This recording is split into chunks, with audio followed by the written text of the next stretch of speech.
Namaste. My name is Ananta Ripa Ajmera, and welcome back to the True to Yourself podcast, a place where we explore the power of authentic living.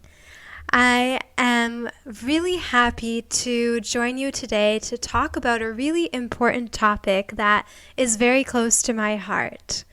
What does it really mean to live a life of service? Ever since I was a really young child, I knew one thing about my life, that I wished for it to be a life of service and giving back to the world in some way. Only I didn't really exactly know what that meant or how I was going to go about doing it until I encountered the deep Vedic spiritual teachings, which reveal to us what it means to serve at the highest level of our being. Essential to the new understanding of service I gained along my spiritual journey and deep studies is that of developing instrument consciousness.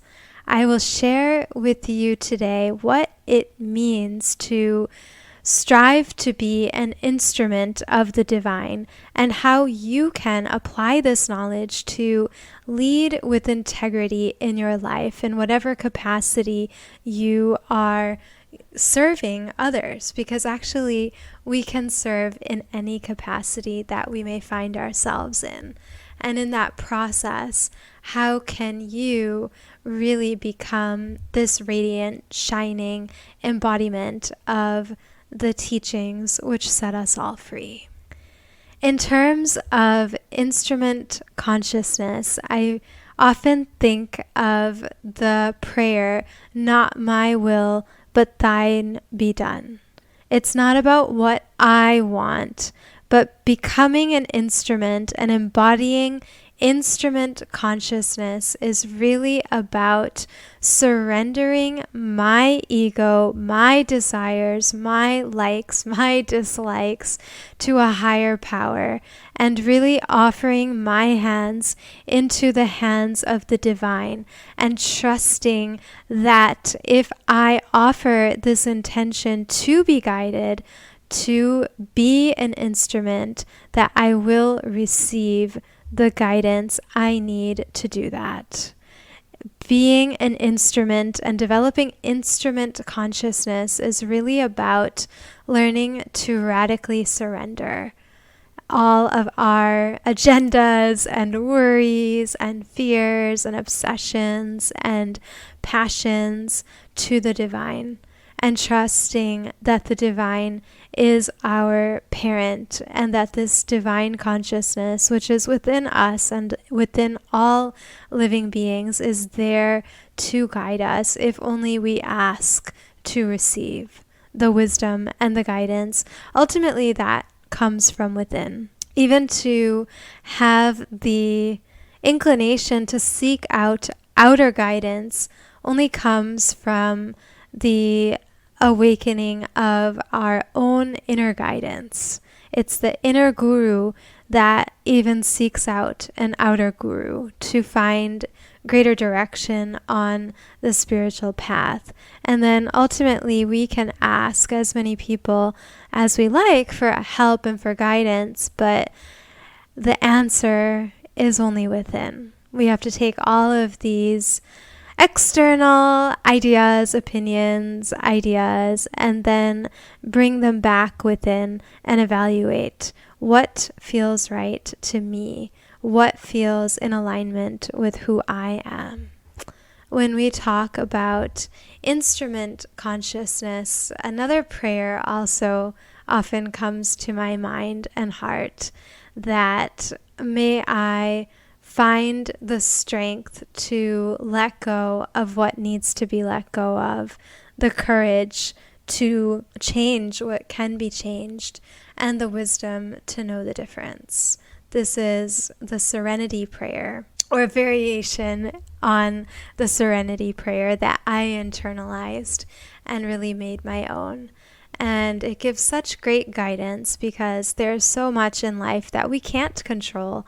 And trying to control the uncontrollable will only lead to frustration and resentment and disappointment and frustration. So the answer is really learning to let go of our preconceived notions of how things should be or how we want them to be, or some kind of unattainable ideal of perfection, so that we may actually tap into our true nature, which is perfection itself. We have to tune our instrument. And this means we need to really learn how to take care of both our body and our mind, because our body and our mind are our instrument to be able to be of service in every possible way. Without a functioning body, without a healthy mind, we're not able to sustain a path of service for very long. Therefore, we have the traditions of Ayurveda and yoga, which have given us lots of practices and exercises that we can do on a regular basis to really tune our instrument to be able to receive this guidance that ultimately comes from within us, from the inner guru. We want that inner guru to awaken. And in order for that to happen, we have to eat the kinds of foods that are going to nourish our body, that are going to energize our body, that are going to cleanse our body when that is appropriate. We need to also think thoughts that are going to support us to be able to feel empathy and compassion towards all living beings and towards ourselves as a part of the equation of all living beings. We need to cultivate a state of clarity or equanimity that is going to allow us to be able to discern in any given moment what is the best course of action for me. What do I need to do to tune my instrument? Do I need to wake up earlier in the morning? Do I need to eat my meals around a certain time that supports my digestion? Do I need to start eating more healing foods? Do I need to start exercising and actually moving my body and pushing past the resistance to actually doing that? These could all be ways that we are called from within to tune our instrument. As we go further and further along on our spiritual journey, we really begin to cultivate our intellect more. The intellect is different from intelligence. The intellect is that which actually thinks and can plan and can actually hold the mind and its emotions and allow the mind to feel everything, but to act in such a way that we are not affected negatively by our emotions. The intelligence that we have is what we gain from outside sources. We gain intelligence from reading books, from listening to lectures, from attending university and getting education from the outside. The intellect, however, is the wisdom that awakens from within us.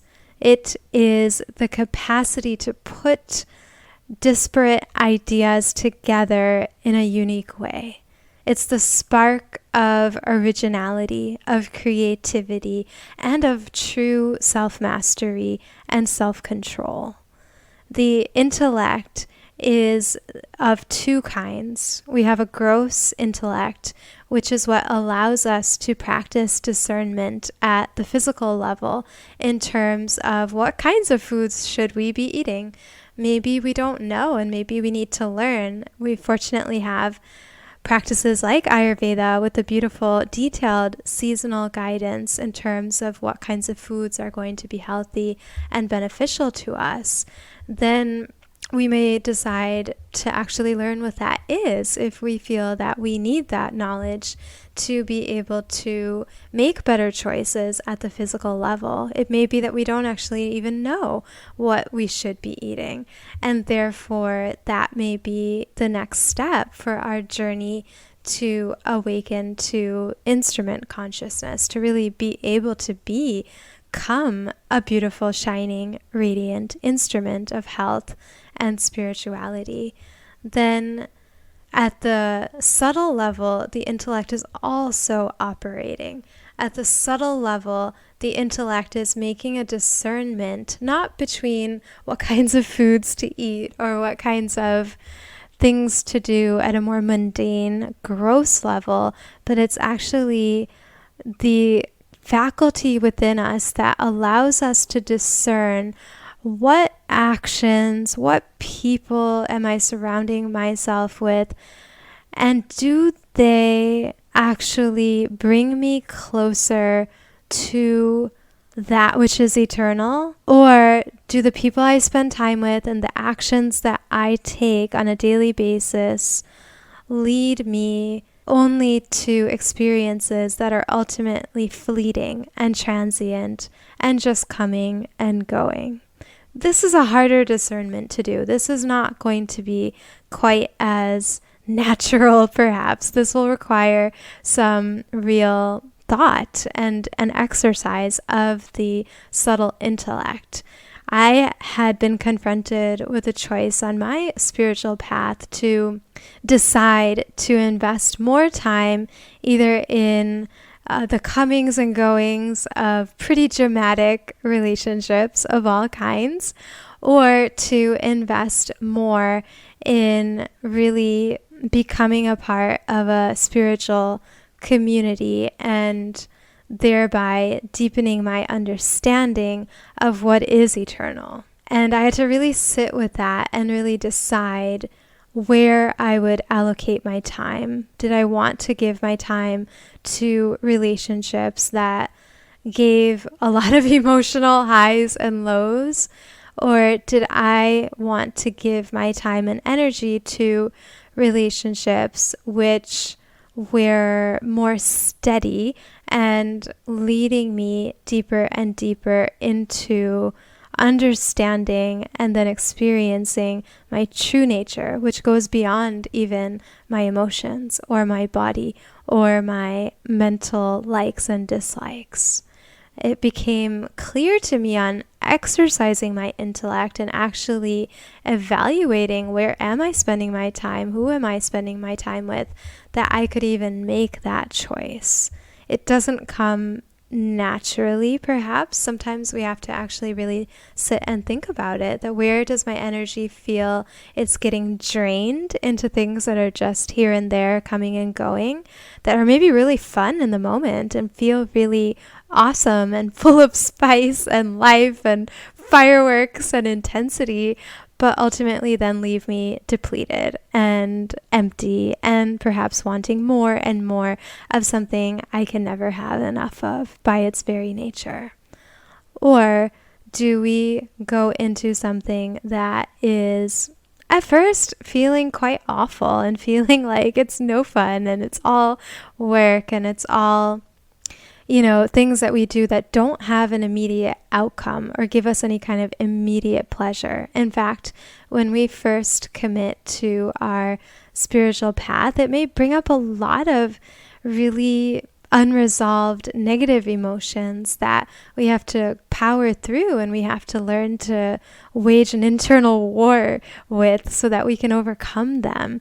And that's really unpleasant. It would be a lot more fun to go with the party animals and have a great time than it would be to sit in a spiritual environment and learn what is actually going to be beneficial to us in the long term of our journey. What is actually going to be the poison that leads us to discovering the nectar within us? There is a really beautiful verse in the Bhagavad Gita which outlines this so well. This is actually from the final chapter of the Gita, In chapter 18, Lord Krishna says, "What is like nectar in the beginning becomes like poison in the end." What is like poison in the beginning becomes like nectar in the end.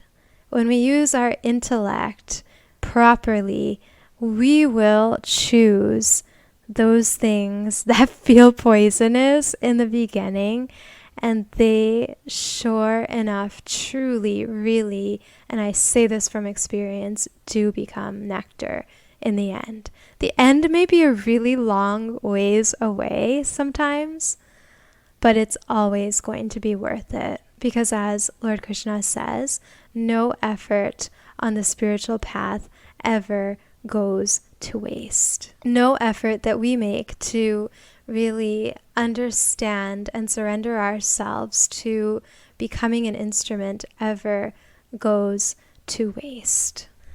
And as we exercise our intellect, we also will begin to cultivate more and more the power of intention and intentionality, where we set sacred intentions that extend beyond our small self.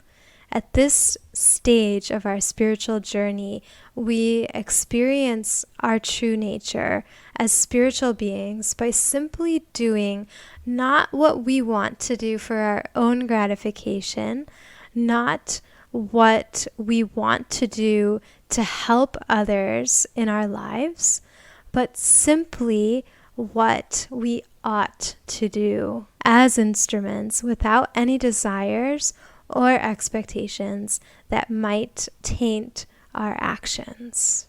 This requires a lot of discernment.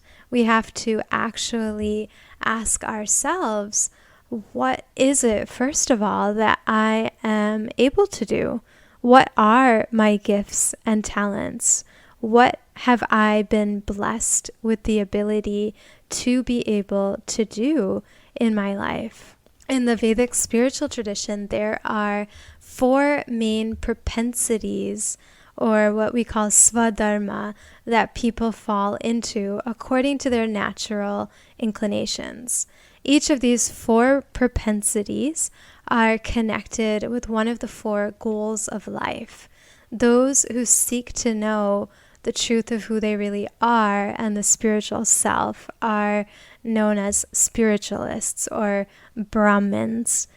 The caste system of India is actually having nothing to do with what kind of family or group you're born into, but it's everything to do with your personal qualities and your personal inclinations.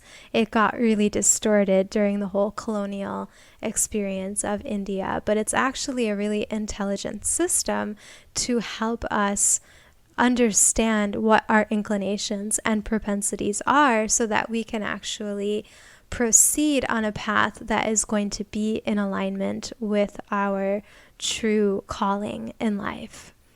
Those who seek to protect higher values are known as spiritual warriors, or in Sanskrit it's called kshatriyas.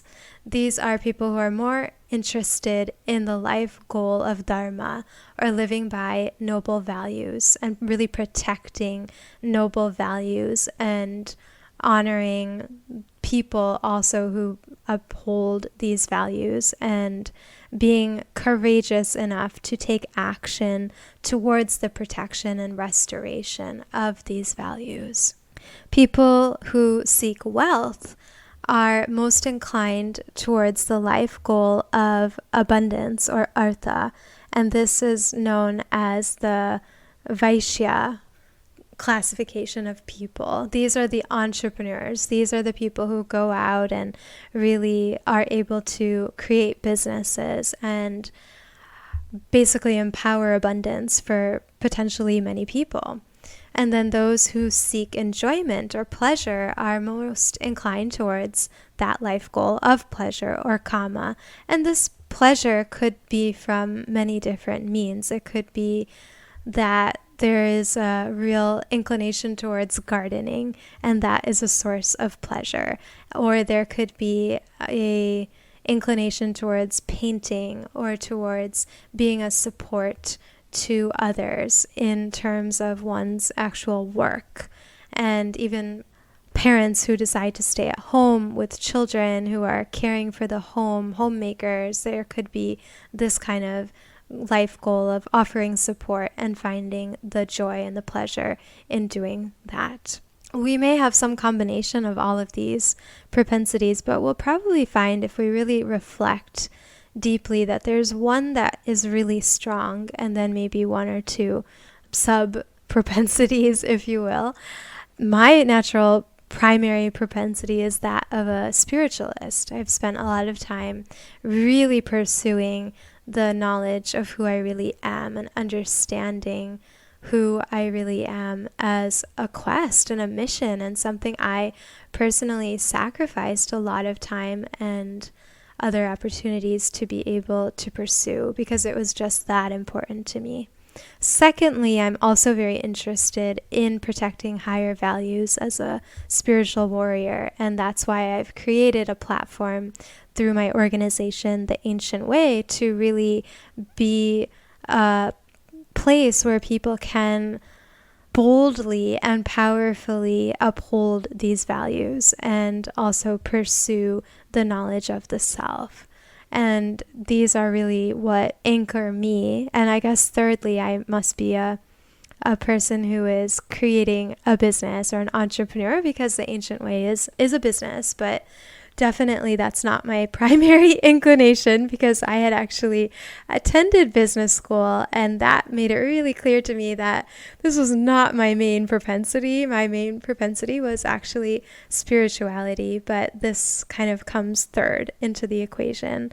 And the life goal of pleasure for me is something I think now I'm discovering, but in a very spiritual way. What does it mean to truly enjoy? And it means on the spiritual path to be able to experience without desiring anything, but to really have a pure experience of pleasure, which is not full of cravings or wanting or a feeling of lack or emptiness without the object or being that is providing the source of pleasure. Because ultimately pleasure lives within us.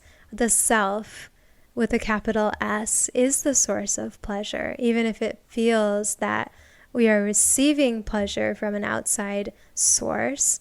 It is actually the self within that is the source of that. And when we know that, then we can actually truly experience pleasure without getting attached to it, without wanting more of it, because that then ruins our enjoyment. That then leads to suffering and to misery of not having the thing that brought the pleasure. But when we know that pleasure lives within us and that we are the source of that pleasure, it changes the whole equation. It's also really, really interesting to me to have learned about the classification of ways that we can be of service as an instrument. I had discerned that my propensity is that of a spiritualist, and secondly, as a spiritual warrior.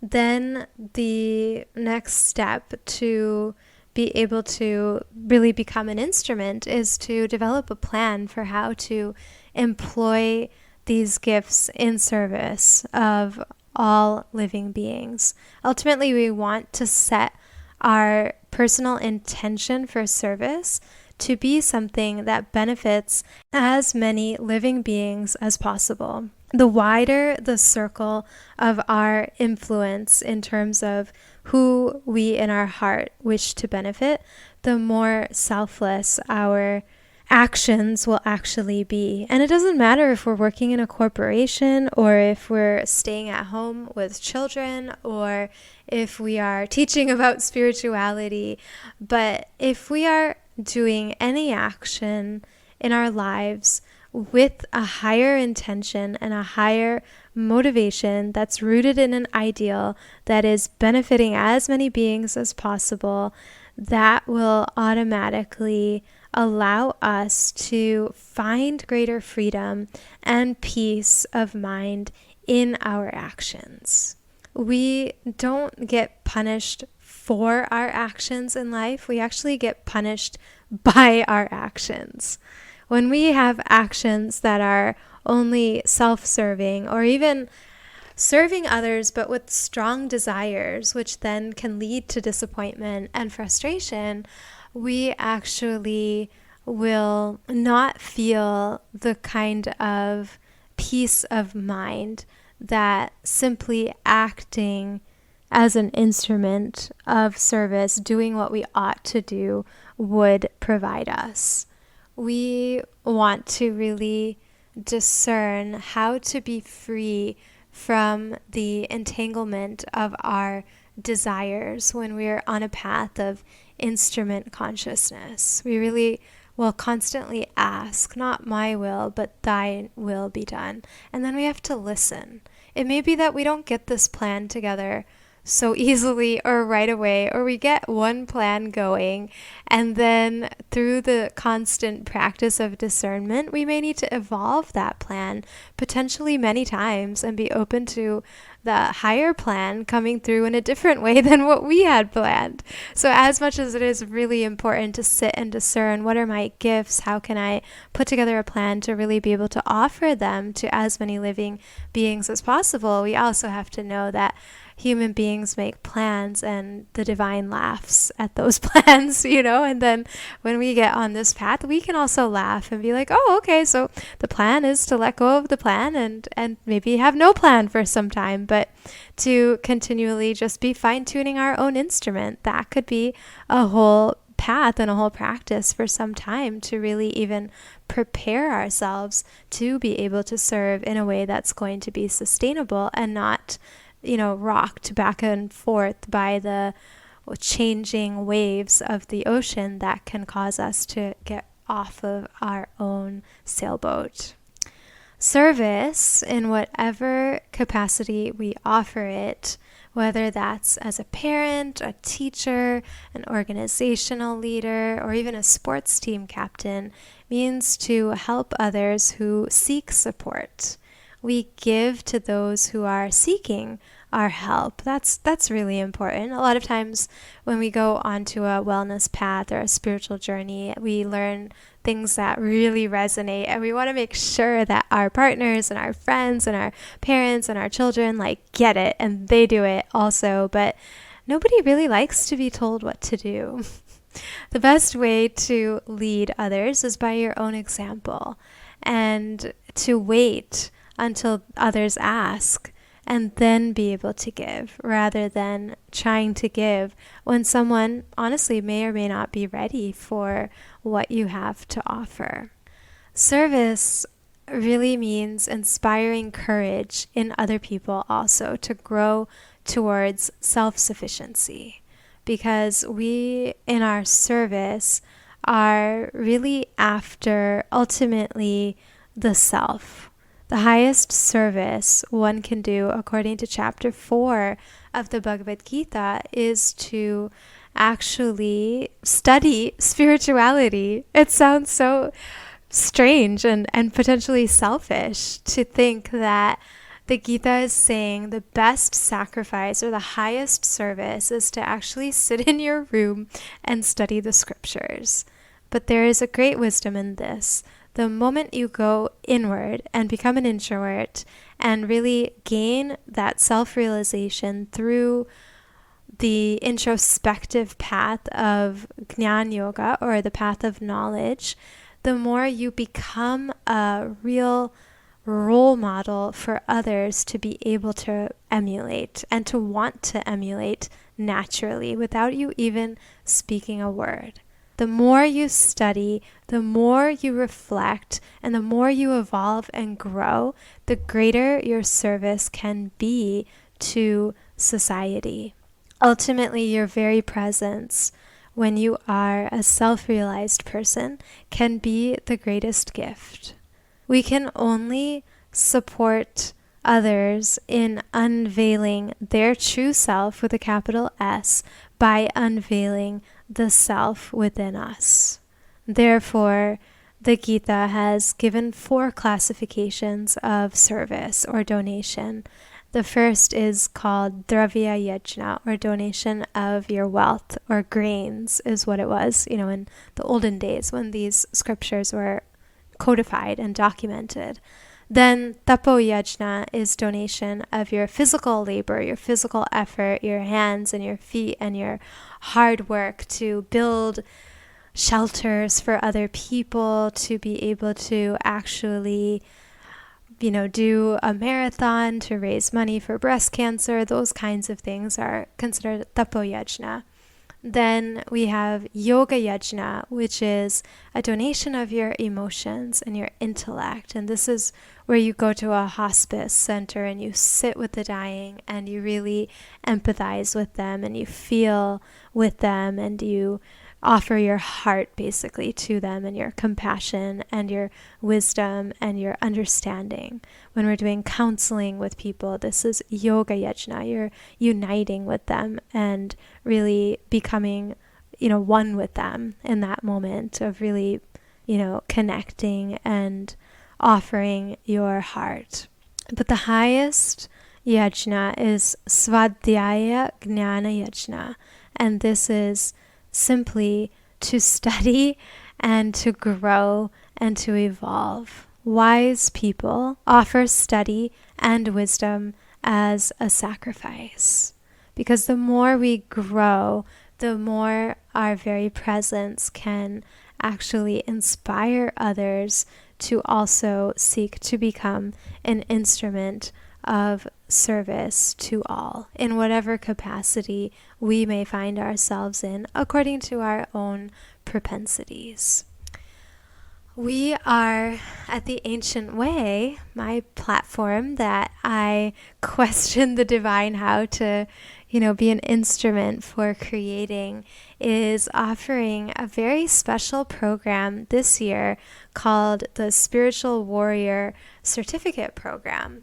If this idea of becoming an instrument of service and of really being able to live a life in whatever capacity you're in that ultimately supports the welfare of all beings, and to really, honor your calling in a way that feels aligned and authentic to you, this program is going to really, really support you on that path. It is taking place over the months to come. It starts in April, and we will actually go on a systematic journey through this program, through the 9 chakras of the yoga system. And it makes a lot of sense why selfless service, leading others, and giving back come as the 9th and final step of the spiritual journey of my upcoming book, The Way of the Goddess. The Spiritual Warrior program takes you through that journey, and if you join the program this year, you will be the very first group of people to actually be able to read and receive, and not just read and receive, but actually embody the teachings of this upcoming book. And to be ready for this 9th step of serving others, of leading others, we have to really fortify ourselves with stability and self-control in the first chakra and the second chakra in order to undergo the fire of transformation in the solar plexus or the third chakra, to then cultivate the power of loving our true self, which is within us and within all in our heart chakra, to then express ourselves with sound and silence as is appropriate, and then trust our third eye intuition, then to set and maintain healthy boundaries in doing so, to then moving into the crown chakra, transcend honor and dishonor and success and failure, very, very important on the spiritual path. And then in the 8th chakra, which is about rejuvenation, we experience a healthy enjoyment of pleasure in our lives. This is an experience of pleasure that is actually a pleasure and doesn't have an aftermath of pain. But we go through this whole deep, deep journey in order to arrive at this place where we are able to lead in a really pure way, in a way that does not deflate or inflate our ego.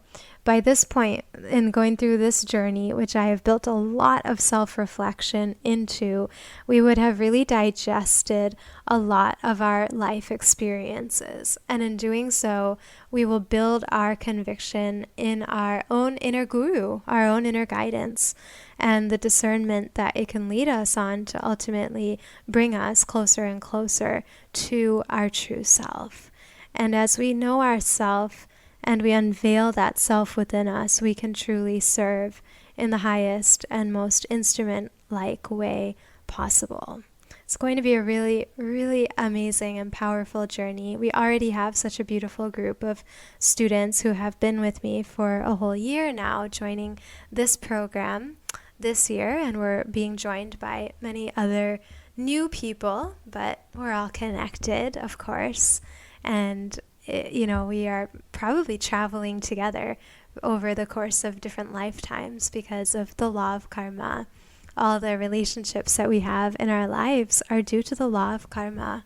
All the good and bad experiences that we have in our lives are due to the law of karma to a certain extent, but then we have the opportunity and the ability to awaken our inner guru. And when we awaken that inner guru and the power of the intellect to make discernment at the gross level for our physical well-being and at a spiritual level towards those things that bring us closer to ourself versus those that lead us further into drama and the world, we get to really have an experience of a beautiful unfolding of our lives. And we are able to really cultivate that state of instrument consciousness and service in many different ways that we may not have ever even anticipated or expected. We actually become an embodiment of service and a role model for others to follow. This process is a really, really incredibly deep one. It's really changed my whole life and my whole journey. I had gone through a long journey of spiritual studies for many, many years, but it was in writing this book and going through all the processes and answering all these questions for myself that I'll be asking of those who join this journey that I really got to more deeply and more powerfully awaken to my own inner guru and really learn to trust myself and to be able to work beyond my personal limitations and to really transcend the honor and dishonor, the difficulties and the joys of my life, and really understand the role that everything in my life has played for my awakening, the light as well as the dark.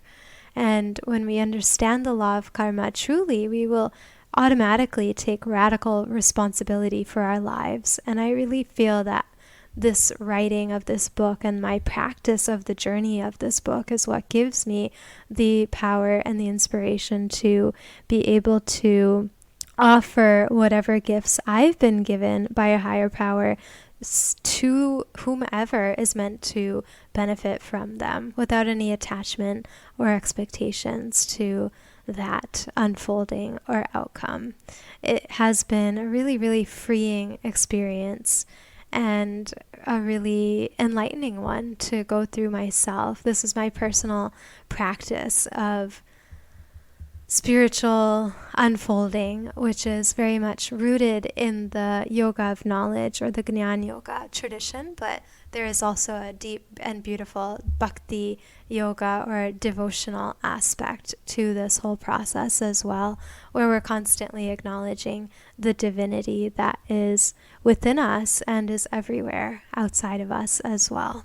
So it's going to be really, really a beautiful process of unfolding your gifts and working through any blocks that may be there at any level of your being so that you can be the most evolved and peaceful and radiant version of yourself, and finally perhaps write a book or start your own business or lead your own program or do whatever it is you feel called from this process of questioning and exercising your intellect to do as an instrument of service to the whole, right? To as many beings as possible. You can learn more about this Spiritual Warrior certificate program, which is accredited with the Association for Coaching at the Ancient Way website, theancientway.co, not com, it's co, theancientway.co/spiritual warrior, all one word. And you'll find a lot of information there. I am looking forward to joining you again soon here on the True to Yourself podcast, a place where we explore the power of authentic living. Namaste.